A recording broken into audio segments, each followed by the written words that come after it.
Висат по скелиња и на 40 степени. Градежниците се под страшен притисок на газдите. Во страв да не добијат откази и покрај препораките од надлежните за заштита од топлотниот бран, градежните активности си течат во нормален ред. Алфа направи обиколка во главниот град.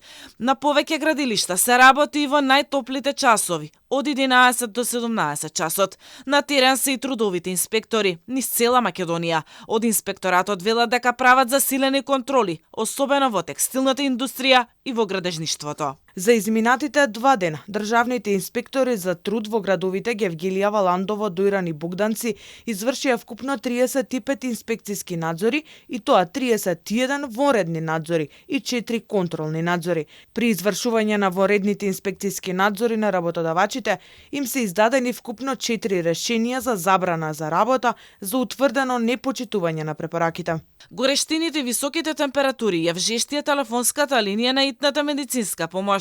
Таму работата е двојно зголемена изминативе неколку дена. Најчесто повиците се за колапси, мозочни и срцеви удари, висок крвен притисок, сообраќајни незгоди, а има пријави и за повредени градежни работници. Кај зголемен бројот на сообраќајни несреќи и паѓање во текот на градежните работи.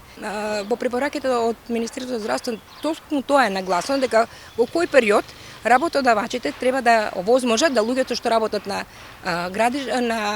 градежни изградба на објекти би требало да имаат одмор или како да се однесуваат, така да мислам дека следејќи ги препораките ќе ги избегнеме овие непријатни и насакани случаи. Лекарите апелираат највнимателни во овие топли денови да бидат повозрастните граѓани, хронично болните како и бремените жени.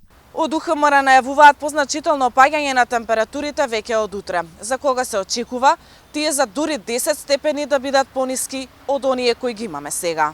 Изминативе неколку денови во Македонија е прогласена жолта и портокалова алертна фаза. Владата препорача ослободување од работни обврски на трудниците и лицата на 60 години, избегнување на физички активности од 11 до 17 часот.